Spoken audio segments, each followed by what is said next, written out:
Hola, ¿qué tal? Bueno, hoy vamos a hacer otro vídeo de lectura. Estaba buscando cosas que leer y encontré este libro que va sobre los cátaros. Una cosa que me gustaba mucho de las tiendas VIPs, que ya no las hay. Han quitado las tiendas VIPs, ahora solo son restaurantes. Es que encontrabas libros muy curiosos. El Atlas de Historia, del que leo de vez en cuando, lo compré allí. Y este libro también lo encontré allí. Es de Luis Melero, Cátaros, la libertad aniquilada. No, espera, este lo compré en el Círculo de Lectores. Me he equivocado, este es el Círculo de Lectores. El que compré en la tienda Vips fue otro, que lo guardé para el vídeo siguiente. Ya lo veréis. Por si no sabéis quiénes eran los cátaros, tengo aquí la Wikipedia, viene en nuestra ayuda. El catarismo fue un movimiento religioso cristiano de carácter gnóstico que se propagó por la Europa occidental a mediados del siglo XI y logró arraigar hacia el siglo XII entre los habitantes del mediodía francés, especialmente en el Languedoc, donde contaba con la protección de algunos señores feudales vasallos del reino de Aragón. Influencias del manicaísmo, dualidad creadora, predicaban la salvación mediante el ascetismo y el estricto rechazo del mundo material, percibido por los cátaros como obra demoníaca. En respuesta, la Iglesia Católica consideró sus doctrinas heréticas. Tras una tentativa misionera y frente a su creciente influencia y extensión, la Iglesia terminó por invocar el apoyo de la Corona de Francia para lograr su erradicación violenta a partir de 1209 mediante la Cruzada Albigense. A finales del siglo XIII, el movimiento, debilitado tras la larga persecución, entró en la clandestinidad y se extinguió poco a poco. Voy a ver si veo algún mapa.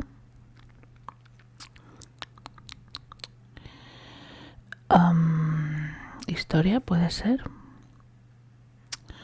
No. Me enteré del tema de los cátaros, creo que leyendo Historia del Rey Transparente. A ver, veamos, es una secta de la Edad Media extendida del cristianismo que apelaba al ascetismo y a la vida tranquila y arraigó mucho entre las clases bajas.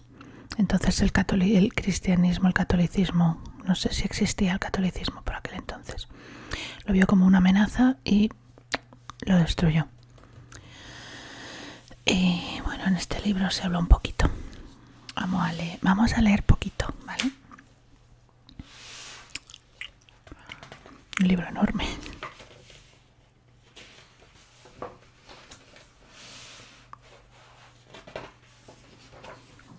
La libertad aniquilada. Luis Melero. Círculo de Lectores. Una edición. El Círculo de Lectores tiene también, es como las tiendas del Vips, tiene libros muy curiosos. Estructura política del Languedoc en el siglo XIII. El surgimiento. Mani, el dualismo y el Evangelio de San Juan. Nifón y la sencillez. Bogomilos y otras corrientes. Concilio Católico de Tours. Concilio Cátaro en Saint Félix. Razón contra sin razón. Comienza a predicarse cruzadas contra los cátaros. Personas y personajes. Exterminio en Béziers. Occitania, la ambicionada. La única cruzada en suelo europeo. La Inquisición. libros y textos cátaros y leyendas y tesoros. Montsegur, la pira aterradora, el grial, el tesoro rastreado por los nazis, el nacimiento de una leyenda. Cronología del catarismo.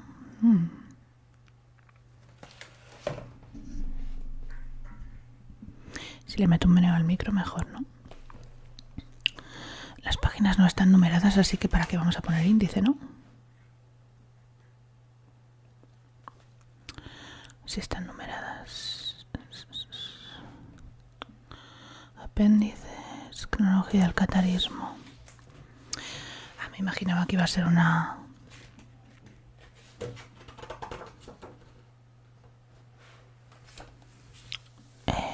timeline, pero bueno, sí es no es una línea, pero va año por año. Vale, voy a Montsegur otra vez. Bueno, vamos a empezar por el principio.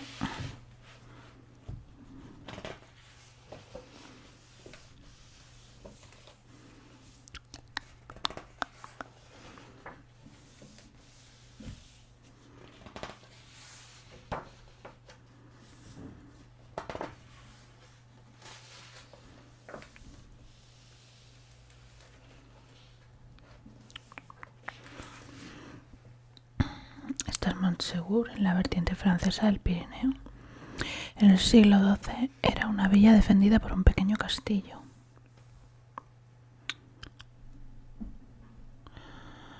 Y aquí es la catedral de Notre Dame en Saint-Bertrand-de-Comminges, o como se pronuncie.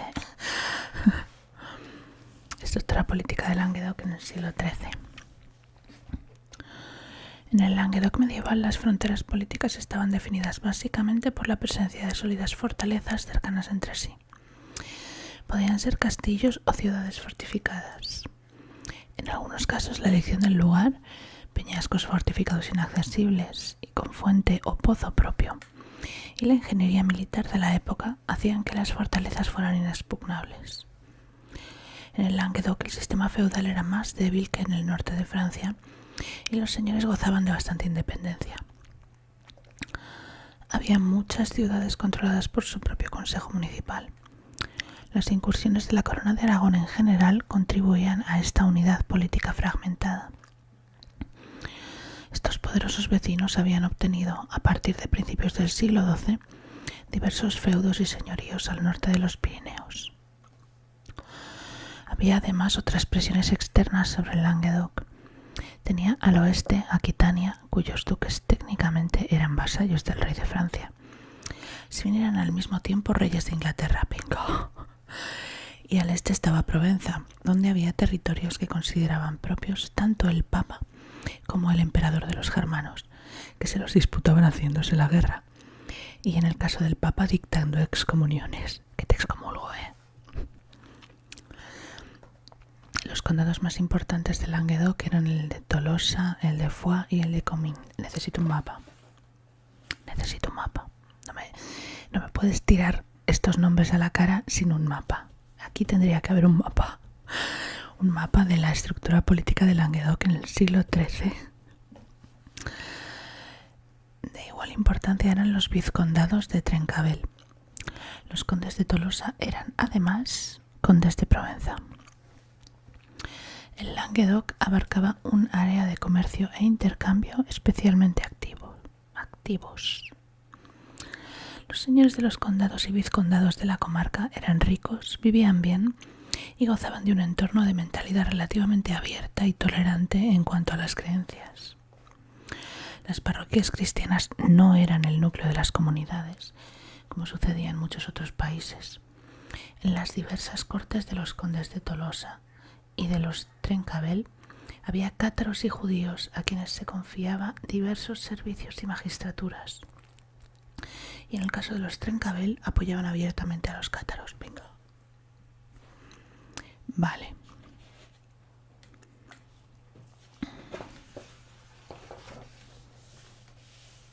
Qué poquito texto para... Bueno. El surgimiento. Mani, el dualismo y el Evangelio de San Juan.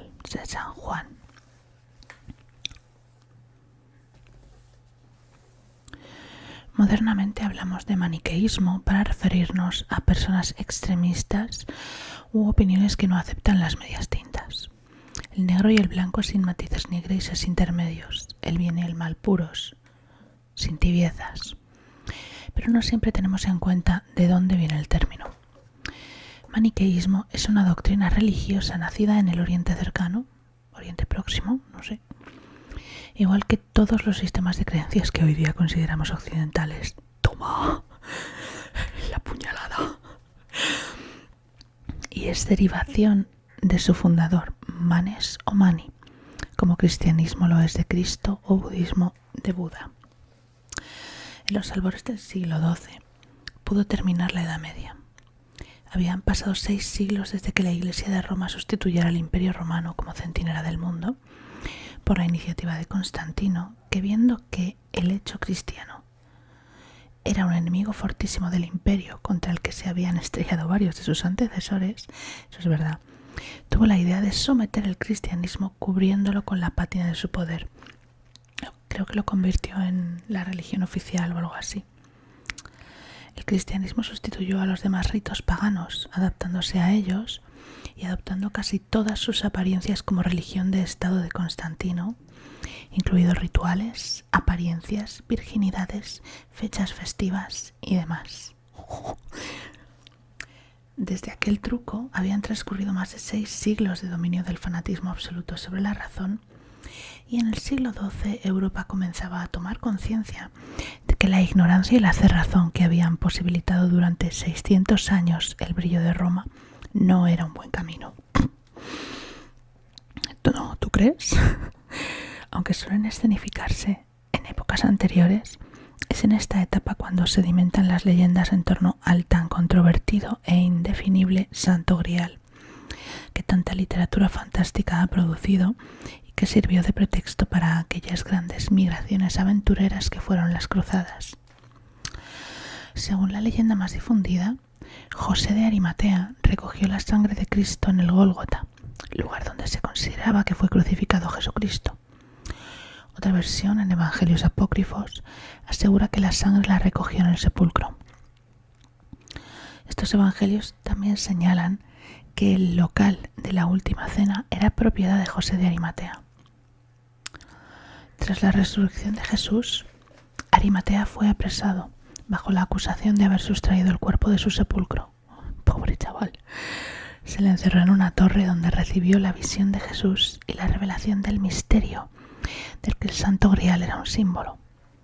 La parte más chauvinista de la leyenda asegura que José de Arimatea se trasladó a las Islas Británicas, estableciéndose en la ciudad de Glastonbury, donde fundó la primera iglesia británica consagrada a la Virgen y a donde habría llevado el Santo Grial.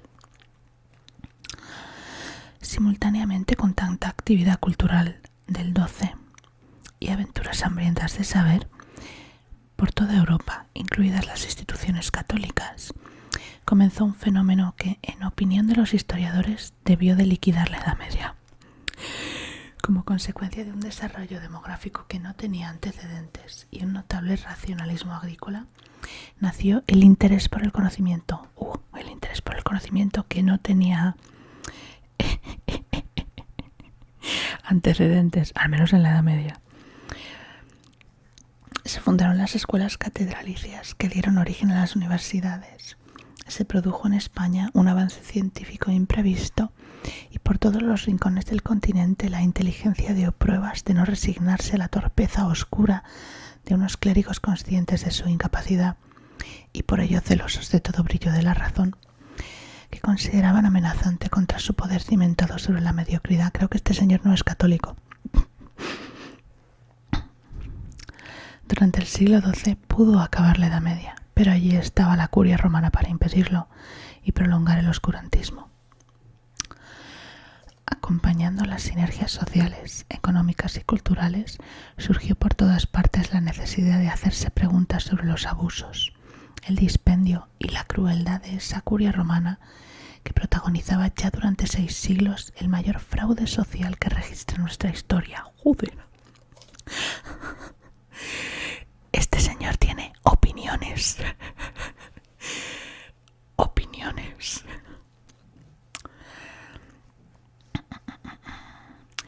Todas las catedrales, basílicas y grandes templos europeos se han edificado sobre el engaño de reliquias siempre falsas y siempre solemnemente refrendadas por el poder de Roma. Los 5 o 6 prepucios de Jesús que existen en Europa nos hablan del fraude de modo clamoroso, pero no es cómico que pudiéramos construir un edificio como el Empire State si juntásemos todos los fragmentos y astillas auténticos de la cruz de Jesucristo que la Iglesia de Roma reconoce como verdaderos. En el escenario de agitación cultural y resurgimiento de la razón del siglo XII, fue lógica la aparición de preguntas en la mente de las personas honestas. De manera simultánea y sin relación entre sí, se dio por todas partes el fenómeno. Gente llena de fe y amor a Jesucristo reivindicaba un cristianismo primigenio, sencillo y honesto, y se preguntaban por la licitud de lo que veían.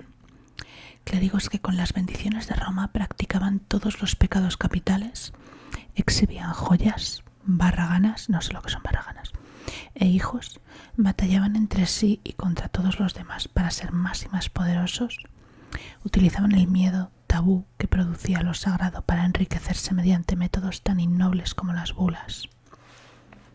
Nos está metiendo con el cristianismo, se está metiendo con su club de fans. El fandom, siempre estropeándolo todo. Casi al mismo tiempo que las personas honestas se hacían airadas estas preguntas, surgió en la mente de los clérigos la autodefensa. Si cualquier desgraciado criticaba su desmesura, ambición y crueldades, no tenían más remedio que eliminarlos. Claraval o Francisco de Asís deben ser incluidos en la categoría de contestatarios, aunque tuvieron suerte y acabaron en los altares en vez de en la hoguera. En la agitación propia de los siglos XI y XII surgió una hermosa historia de amor como la de Abelardo y Eloísa, y se había producido ya un intento de reforma de la corrupción romana mediante el gregorianismo. Pero los poderes absolutos no cambian si no se les obliga, y todo se mantuvo igual para terminar el siglo XII con el surgimiento del más monstruoso y perverso invento que registra nuestra historia, la Inquisición. Al oriente de Europa ya entonces se había producido el cisma que dio origen a la Iglesia ortodoxa. Hay que recordar que Bizancio era producto de la división del Imperio Romano en 2 partes. Por consiguiente, no podía someterse a la Iglesia católica, que no era más que el mantenimiento del poder cesarista, e inventó su propio cristianismo, el ortodoxo. Pero si el lujo y el dispendio eran en Roma habituales, Bizancio ha pasado a la historia como paradigma de la máxima ostentación del lujo. Todavía hoy vemos que los naturales de los países que formaron parte de este imperio gustan de llevar pesadísimas cadenas de oro al cuello y lucen en brazos y manos todo el oro que pueden. ¿Eso es verdad? No lo sé. Entonces, en el siglo XII, esas aficiones debieron de poseer magnitudes que no podemos ni imaginar, pero da para suponer que los clérigos ortodoxos compartían con sus compadres católicos, al menos, el gusto por la riqueza y el poder. Así, no es de extrañar que aparecieran corrientes como los bogomilos, entre otras. Ni idea de qué son los bogomilos. Mucho antes, hacia el siglo III,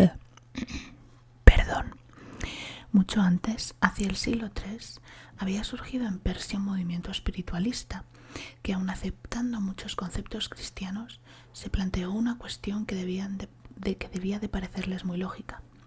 El Dios bueno, luminoso, provisor, no podía ser autor de los males del mundo. Esto yo lo he leído en filosofía. Con sus crueldades y sufrimientos, tenía que haber sido creado por otro poder. El Dios bueno no estaba interesado por la materia, que era el universo sombrío y malvado creado por la fuerza oscura. Por lo tanto, la materia y cuanto conlleva es producto del mal, y el único camino a Dios es el espiritual. Esto es muy aristotélico. He leído y el mundo de las ideas, esto es súper aristotélico. Es Aristóteles, ¿verdad? El de las ideas. Por favor, corregidme si me equivoco. Ocurría cuando San Agustín escribía... Sí, San Agustín es el plagiador de... Sí, efectivamente. Ahí está. Escribía y expresaba su fe. Es Santo Tomás de Aquino, es Santo Tomás de Aquino. Ay, por favor, Think, si estás escuchando este vídeo, perdóname, ¿vale? Santo Tomás, no sé, no me hagáis caso, ¿vale? Ocurría cuando San Agustín escribía y expresaba su fe. Este santo católico nació en noviembre del año 354 en Tagaste, que hoy se llama Suk-Aras, ciudad de la antigua Numidia, la actual Argelia. Mapas, este libro necesita mapas. Su madre era cristiana y su padre pagano. Agustín se emparejó con una cartaginesa y en el año 372 nació Adeodatus, nombre que en latín significa regalo de Dios. ¡Uy, qué bonito! En el año 373, Agustín se unió al dualismo de los maniqueos, muy extendido en aquellos momentos. Fundado por Mani, que había nacido al sur de Babilonia, actual Irak. Mani había ido hasta la India, donde recibió la influencia del budismo. Bajo la protección del rey persa Shapur, que reinó durante gran parte del siglo III, predicó en todo el imperio y hasta envió misioneros al imperio romano, de San Francisco de Asís. Ruinas del palacio de Darío en Persépolis y la iglesia del Santo Sepulcro en Jerusalén. Hasta envió misioneros al imperio romano.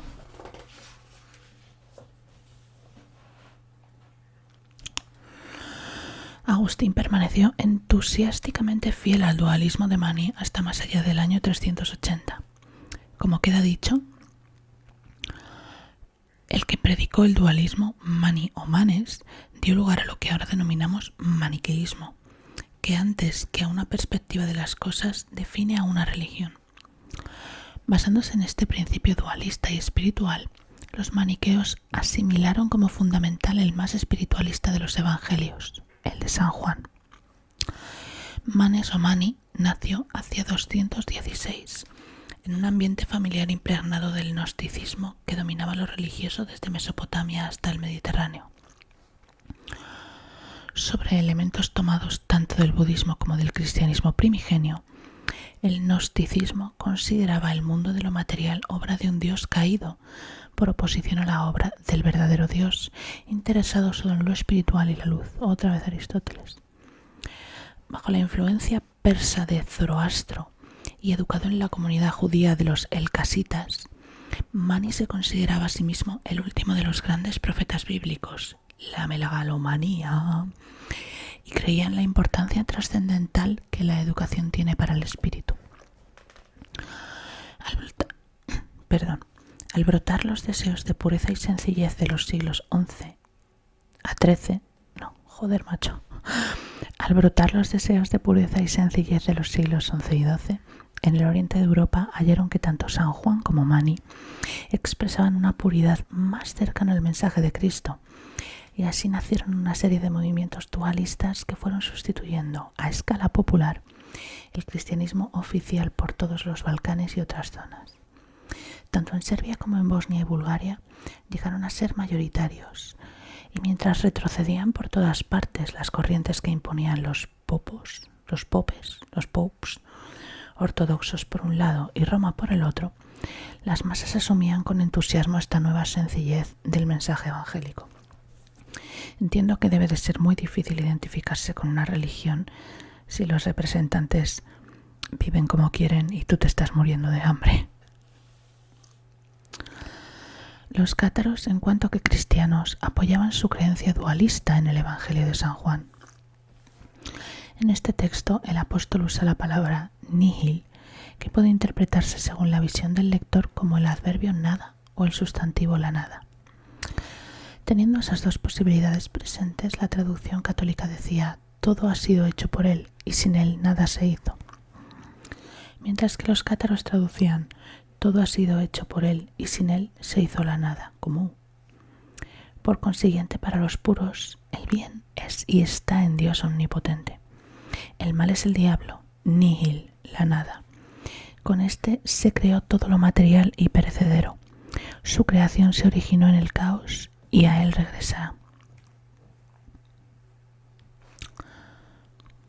De todo ello se deduce que los cátaros se consideraban a sí mismos inequívocamente cristianos, pero se atribuían la característica incompatible de ser herederos directos de los apóstoles. No por enemistad ni rivalidad, sino por convicción completamente sincera, consideraban el catolicismo obra de Satanael, el demonio, bingo. Como herederos directos de los apóstoles, ponían muchísimo empeño en la nueva sencillez del mensaje evangélico. Pero ¿podría triunfar la razón, la inteligencia y la simplicidad frente al poder omnímodo de los clérigos? Spoiler, no. Miniatura del Evangelio de los... Mapa, aquí tendría que haber un mapa. Vale.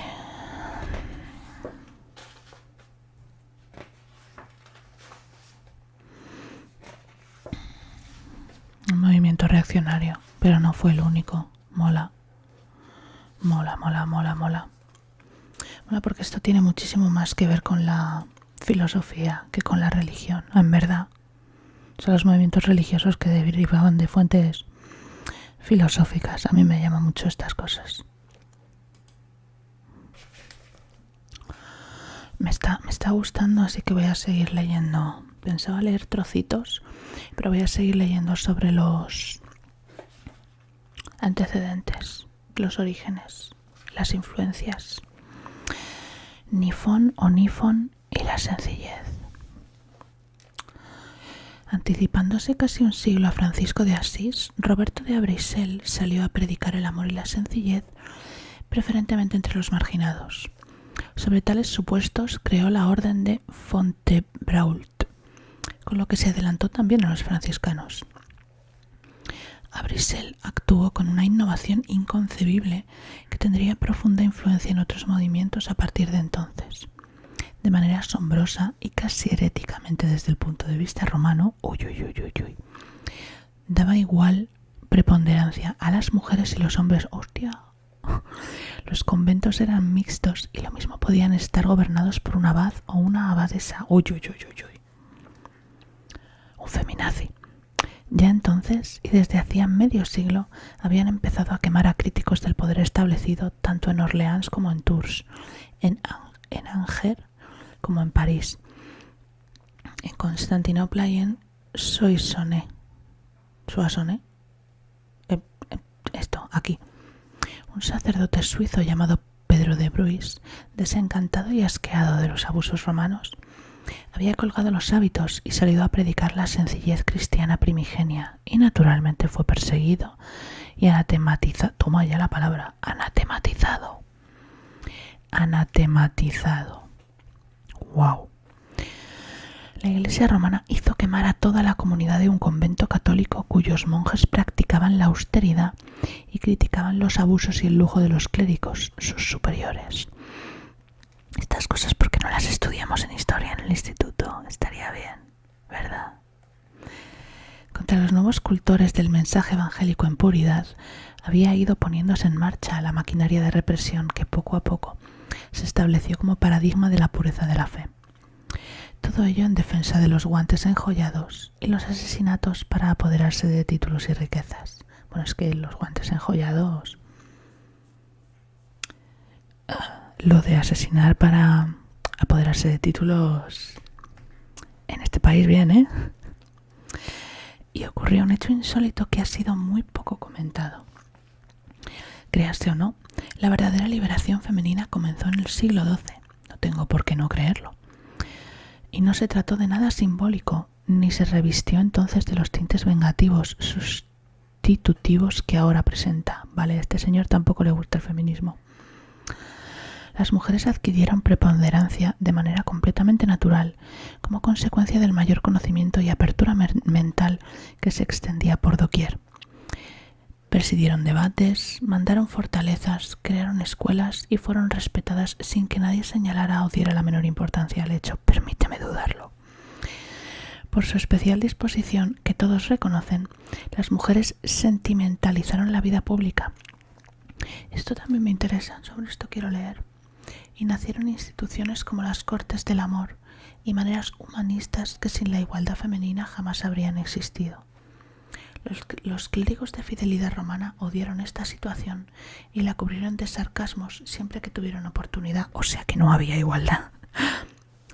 Es muy posible que la preponderancia y el respeto por las mujeres en el Languedoc figurasen entre los argumentos que pusieron en marcha el drama contra Occitania. Los movimientos de pobreza, había tanta igualdad que montaron una cruzada para acabar con ella.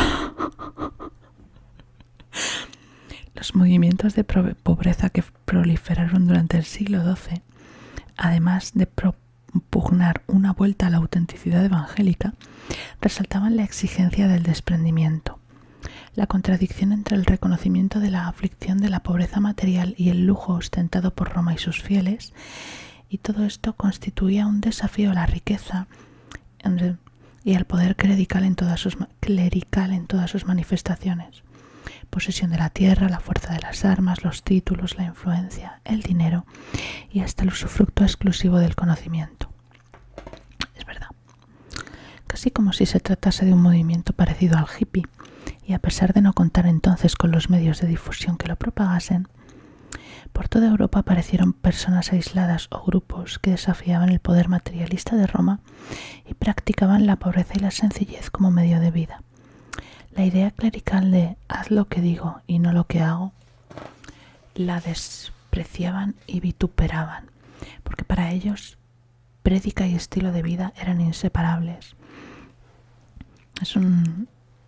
Entiendo esto, pero yo creo que afectó más el hecho de que hicieron, lo ha comentado aquí. Lo ha comentado aquí, el peligro que vio a estos movimientos la Iglesia fue que el conocimiento se estaba filtrando a las clases bajas y la mansedad de las clases bajas hacia el clero estaba basado en que se mantuvieran ignorantes y considerasen al clero como la única fuente de conocimiento. Era mucho más peligroso el conocimiento que el estilo de vida en ojos de la Iglesia, al menos, que el estilo de vida asceta. Creo yo. Esto es opinión mía, ¿vale? Tampoco... Siempre he pensado que la división de clases está muy, muy basada en mantener a las clases bajas ignorantes. Lo podéis ver. Por ejemplo, ahora, como se está encargando la educación pública, están haciendo el acceso a estudios superiores cada vez más caros, porque una educación y un conocimiento amenaza a las clases altas. Esto es así y ha sido así siempre. Bueno, perdón. Voy a terminar esto y... me está interesando mucho, yo creo que luego voy a seguir leyendo por mi cuenta, pero lo vamos a dejar aquí, ¿vale? Además, no sé si este libro es un poquito reaccionario para el contenido del canal. Este vídeo lo voy a subir igualmente, pero bueno, ya me diréis si queréis que siga leyendo o no. Prácticamente en los mismos momentos, en los Balcanes, el monje Nifón salió a los campos a predicar la sencillez y la autenticidad del amor y la luz contra los corrompidos clérigos ortodoxos. Nifón fue, pues, en esencia, un predicador semejante a otros muchos que aparecieron casi simultáneamente en toda Europa, tanto en la romanista como la cismática. Pero él renovó el bogomilismo original, le dio sentido doctrinal y lo fortaleció de un modo peligrosísimo para el poder establecido. Más que crear una religión nueva o una corriente filosófica, se ocupó de las costumbres predicando la sencillez y el amor frente a la impiedad y la ambición de los clérigos, si bien que lo hacía en la estela del búlgaro Bogomil.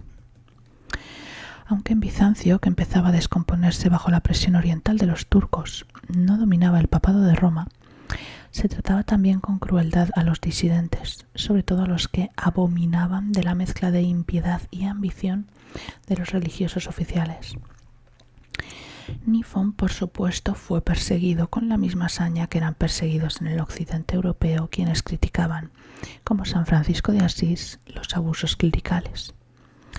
En consecuencia, y ante los clérigos que no querían renunciar ni a una de sus prerrogativas y se dispusieron a defender sus privilegios con todos los medios a su alcance, por todas partes y en toda Europa fue extendiéndose de modo insoportable la pestilencia de la carne chamuscada. Joder, qué manera más colorida de expresarlo. Esta frase me ha gustado. Cómo está expresada, no que quemen a la gente. Interior de la abadía de Fontevraud, Hildegard von Bingen. Este es Hildegard, voy a decir esta. Hildegard von Bingen, una religiosa alemana, mística, fundadora y renovadora de la vida monástica. Junto con la Iglesia de Roma, tuvo con la Iglesia de Roma unas relaciones difíciles, pues atacó sus costumbres y la denunció por corrupta y por no seguir los preceptos de la compasión. Pues me ha encantado porque el prefacio era el siglo XIII, pero luego ha empezado con el siglo XI. Es un poco que se está yendo toda la mierda, los imperios caen y están surgiendo cosas. Están surgiendo nuevos órdenes. Es interesante. Los momentos de caída de imperios siempre son interesantes desde un punto de vista histórico, pero no me hubiera gustado vivirlos. Es triste porque estamos viviendo un momento de esos ahora, pero bueno. Pues nada. No paro de meterle menús al micro. Lo voy a dejar aquí. Espero que pese al tema la lectura os haya ayudado a relajaros. A mí estas cosas me resultan muy interesantes. Espero que a vosotras también. Pues eso. Espero que os haya gustado el vídeo. Espero que os haya ayudado a relajaros. Espero que os haya resultado interesante. Comentadme qué opináis y si queréis que siga leyendo, porque hay libro para rato. Y como siempre, un beso